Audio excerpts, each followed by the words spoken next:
all the topics that you guys talk about, whenever I go over to family events or whatever, they always get brought up somehow. And I don't even do it. I just go to hang out with them, and it turns into a hostile environment because of my views.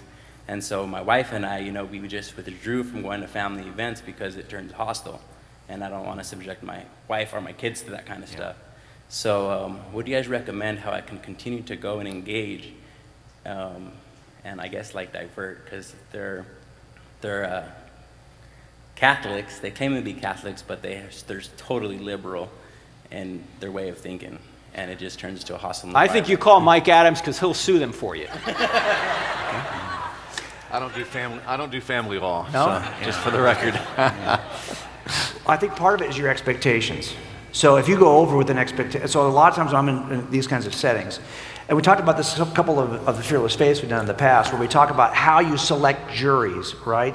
And the same thing happens here. When I'm selecting a jury, I don't put everyone on the panel. Some people are never going to hear the truth. I can spot those people, and the defense feels the same way. Some people are total homers for the prosecutor. They want to keep those people off the jury. So sometimes your family member are broad, different kinds of jury members. They are sometimes people, some of those people you're not going to reach. I know that. I know that if they're at the far extreme, that I've got to pray them to a position where they hear my voice anyway. And I think I can argue them to that position in an afternoon at a family event. But I do know that I can pray those people. Somebody prayed me into a position where I was actually willing to listen. For a lot of years, I wasn't that guy. And then someone prayed me into that guy. And then I would at least listen. So what we typically do is we don't spend a lot of time, if you're like me anyway, like you go home shaking your fist at what just happened, instead of going home and getting on your knees about what just happened. But if you'll do that, then you may move somebody from that outside category of the skeptic into somebody who's not quite sure you're right, but they're willing to listen. And then the next thing we have to do is remember that we taught you these tactics about questions for a reason. Now, I'll bet you if you go back in your memory, you remember those contacts you had with your family, you made a lot of claims, counterclaims to their claims at some point in the conversation. I want you now to have one time where you just test yourself and you never make a claim. You simply allow them and you ask them to defend their claim. What do you mean by that? Why do you think that's true? Because you'll find that sometimes you'll empty that out. What do you mean by that? And you'll realize they're kind of confused in their own thinking. And as they're trying to explain to you their confusion, they realize themselves that they're confused. And why do you think that's true? At some point, a lot of these folks will realize, well, I kind of accepted that blindly. Because when I'm asked to defend my position, I'm not able to do it. So I would say that maybe for the next time you guys meet, do not make a claim. Have a lower expectation, pray before you get there, and allow them to empty out their claims. And that means you've got to bite your lip. That's hard to do, right? Yeah. But I think at some point what was easier for me is realizing that I call these 4 categories of jurors, 1 through 4. 4s you never put on a jury because they're never going to believe you no matter what you do. And I've got family members that are 4s. And because I know they're 4s, I'm over it. What do I expect? I'm going to go there and make progress with a 4? No, a 4 is going to kick you and call you a name. So when the 4 calls me a name and kicks me, I'm like, well, duh. That's what I expected, right? What's happening is you're going thinking that your family is going to embrace your ideas. You're going to have a certain idea of family which doesn't exist for us. But if you would lower your expectation when you get there, then when a 4 acts like a 4, you're okay.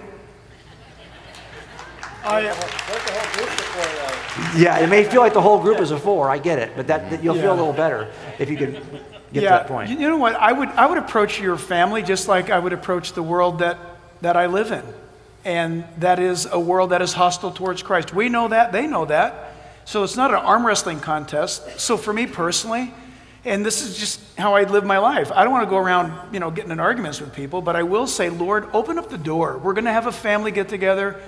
The family's all hostile toward you. They know where I stand or where Lisa and I stand. So, Lord, they've asked us to come. We're going to go. And I'm going to ask you, Lord, I'm going to be civil. I'm going to be loving. I'm going to be kind. But, Lord, you open up the conversations. If you want something to happen, you're sovereign. You're awesome. God, you bring someone to us or to me. In the same token, I would not subject my wife or my kids to things that God has convicted you guys about in your standard of living, because that's not a good thing to do, and we've all had to live that, and to that one gentleman who asked the first question, I think it's just really important. If you notice what you asked, he asked the word about, or he said, how do we not come across forcing our views or our religion on somebody? That's the talking point of the opposite side. They want us to come across as though we're forcing our views on others. It's funny, when they force their views on us, they're not forcing their views on us. Have you noticed that? Well, don't let them get away with that kind of thinking. It's equal. Share your view. I'll share my view. Which one holds up to scrutiny? Which one is scientific? Or which one is biblically honoring? Or which one is, like Frank said, in alignment with the Constitution? It's very simple.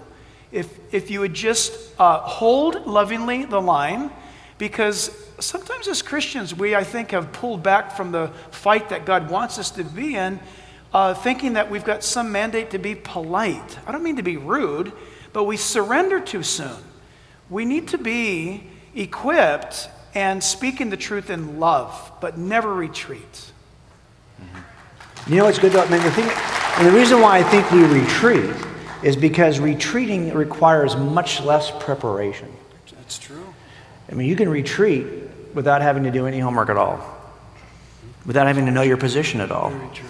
But if you're going to stand tall for your position, that means you're going to have to be equipped to do this in the public square, to be able to answer the questions. So I think what happens is we are just flat lazy.